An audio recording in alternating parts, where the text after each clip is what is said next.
Back during the Game Awards in December 2022, there was a moment when heisting fans took a collective breath as none other than Damien Poitier, Payday's very own Chains, walked on stage, accompanied by Mr. Blonde, Michael Madsen. It's funny because I already knew 505 Games had something to show at the event, and I also knew that 505 was no longer directly associated with Starbreeze and Payday. Yet, even so, my heart still stopped at the announcement. Of course, as we now know, this wasn't the Payday 3 trailer we'd all been hoping for, with that tease coming straight from the source on January the 1st. However, what it was, crime boss Rockay City, should also be hugely interesting to Payday fans, as not only is it thematically similar, its gameplay looks like an outright steal. Releasing exclusively on the Epic Store on the 28th of March 2023, Crime Boss looks to be taking the Payday 2 mission-led heisting formula and grounding it in a more crime-centric 90s setting with clearer narrative progression. This is driven by its star-studded cast of allies and nemesis, which rival any AAA title. My initial assumption was that unlike Payday, this game would aim to have a clear beginning and end, as opposed to being infinitely replayable, but on the Epic Store it's described as being a roguelike, so who knows at this point. From the 6 minutes of in-heist gameplay we've seen, it looks like a more bloody, visceral and modernised version of released Payday 2, with weightier combat and more dynamic scenarios. But is that enough to sell in 2023, especially up against Payday 3, which is also coming out later this year?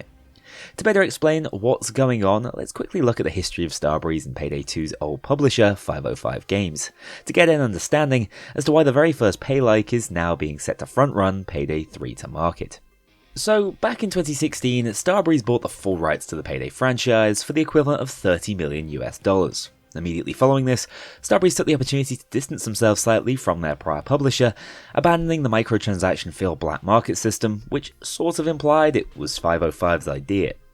I have no evidence of who was leading who when it came to the highly unpopular safe editions from CrimeFest 2015. For all we know, this could have been an attempt to shed blame by Starbreeze, but from what I know of the guys working at Overkill at the time, pay-to-win microtransactions were not top of their list of things to add to their beloved game. So, take that as you will. But what's important to note here is that whilst 505 couldn't now hire a team to develop a game titled Payday, leaning on the franchise's iconic characters, much like Dark Souls before it, there was nothing stopping them from creating a game heavily inspired by Payday's mechanics, atmosphere and formula. A Pay-like, if you will. And that's exactly what we seem to have here with crime boss Rockay City, developed by a Czech company, In-Game Studios, who claim to be creating an atmospheric, cooperative first-person shooter. I think from 505's perspective, they've found their next overkill.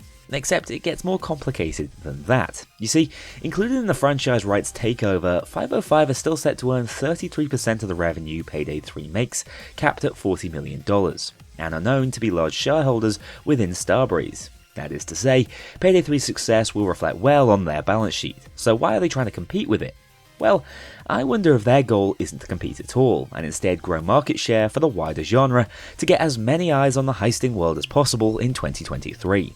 After all, Crime Boss is releasing as an Epic exclusive, whilst Payday 3 is absolutely staying on Steam. We already know that Epic's terms make the release of a game a little less risky to a publisher, meaning the sunk cost in this one is likely to be recouped regardless, and they're actively not competing with the Steam-heavy market of Payday 3. Anyway, time for me to take that tinfoil hat off. Crime Boss could very much end up being the Battleborn to Payday 3's Overwatch, only time will tell. I'm just hoping it's much more than that and can actively assist in expanding the popularity of the genre. Back to the game itself, other than the title, which I think sounds like some sort of bargain basket shovelware, it has a lot going for it. The environments are stellar, the talent pool of voice acting talent is ridiculous, and let's be honest, they're adapting an already brilliant formula in Payday 2. The trailer oozes style, but here's where I do have a few concerns. There's a part of me wondering whether Crime Boss is covering up for its lack of originality and depth by employing a roster of famous people to sell the title. For reference, it seems like Michael Madsen is playing a Bane-like figure, Michael Rooker, Kim Basinger, Danny Glover and Damien Poitier are our contractors, Danny Trejo and, believe it or not, Vanilla Ice act as rival bosses, whilst Chuck Norris heads up the police force. It sounds like a cast straight out of Payday the movie fanfiction, but it is real. I mean, we have Madsen for the older heisting fans, Rooker and Trejo, who are long-term action staples, and of course Poitier, in case Payday fans didn't notice this game existed. It's one hell of a cast, and was enough alone for me to purchase the game, but the actual gameplay trailer leaves me wanting to see more. Here we start on a heist seemingly contracted by Danny Glover's corrupt cop character. We see the four heisters, who, for all the star power, don't initially stand out. So much of the Payday gang's personality comes from their masks, and these four just don't have that same X factor at first viewing. Then we're thrown directly into a stealth section. We see how that's going to work with a pseudo pager system based on HQ noting suspicious activity as the player takes down a guard, meaning they receive 1 out of 3 strikes against their name. When it switches over to a different player later on, we see they have 0, so maybe each player has their own 3-strike counter, which would be a unique, if slightly nonsensical change to how stealth works. Next, we see what not building a game on the Diesel engine can give you with a cinematic rappel section. Oh, and the city skyline looks wonderful. Heading inside the building, it's also a fantastic looking environment, but I find it funny how brutal stealth seems to be, with every guard being shot on sight by the looks of it. After opening the skylight without detection, the second section of the heist appears to be scripted to go loud, hence why I think that missions may be more linear and less replayable than in Payday. Here we see the 4 hoster codenames: Stinger, Jupiter, Mr. X, and Clutch. And of course, the first thing they do is set up a diamond-tipped drill. This ain't even subtle. One interesting mechanic though is that they seem to be able to speed it up by interacting with it, suggesting more hands-on objectives than in Payday. The gunplay looks impactful and weighty, although this is some awful shooting by those showcasing it. Once into the vault, they're able to pick up loot valuables, just like Payday 2, and start moving the objective loot by pushing it through the basement halls. This is a step up from just picking up loot bags to complete heists, although it's worth noting that loot bags do show up regardless later into the heist. Here we also see special enemies, and once again we have the legally distinct bulldozer, called the Heavy, and of course riot shield cops. Nothing really new or inventive here. As the gang gets back to the main hall with the loot, the wonderful cinematic direction of the heist starts to shine through as they hold out against the SWATs to secure the giant loot statues through the skylight. This is awesome and encapsulates the entire heisting genre at its finest. From there, it's just the escape, where we see crew members go down and be revived for the first time, rushing through a linear path in the sewers all the way to the escape boat, ending the mission with a cutscene, which again has me thinking that there's greater emphasis on the cinematography of each individual set piece. Finally, just taking a quick look at the UI, there's a few standout points, as each character has a health bar and what looks to be a down counter by their name, with some heisters having more available downs, which suggests either RPG elements or character-specific traits. We also see a player inventory in the bottom right, with space for explosives, drills and keys, suggesting that these items can either be found on heists or brought along to make things go smoother. Finally, the 5 police badges in the top right seem to indicate the current intensity of the police assault, and look like they might increase with difficulty, as we never see how the 5-star assault plays out.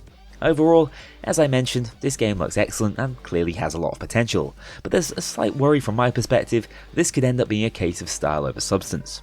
Just trying to fathom the budget that went on the cast has me reeling. Either 505 is hoping that suckers like me will pay up just for the cast, or they've invested so much into the IP that they're going to ensure its success by backing up the cast list with phenomenal gameplay.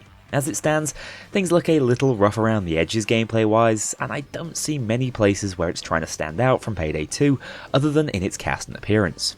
You see, I don't think many of us want Payday 3 just to be an updated version of Payday 2. We want to develop and grow the franchise with new mechanics, characters and locales. As of right now, crime boss Rockay City looks just a little too stuck in the past and Payday inspired to win me over completely, but time will absolutely tell. One interesting detail that the in-game team mentions on their website is that their game is set across realistic environments in America and Asia, which seems to be evidenced by a few glimpses of a more military jungle setting in the trailer. This would certainly help set it apart, and I'd love to know more about what is meant by roguelike mechanics. I don't think I've ever called Payday 2 a roguelike, so there must be something very unique going on with that. So in conclusion, I'm going to reserve judgment for now. Do I think its very existence is a detriment to Payday as a franchise? Not at all. If anything, I'm hoping the two can help grow the emerging genre. I'm fairly certain that the hundreds of Souls-likes released every year have only increased FromSoft's popularity when they release the real deal, and that's exactly what I'd expect from Payday 3. But to tide us over in the meantime, Crime Boss looks like it could be a lot of fun.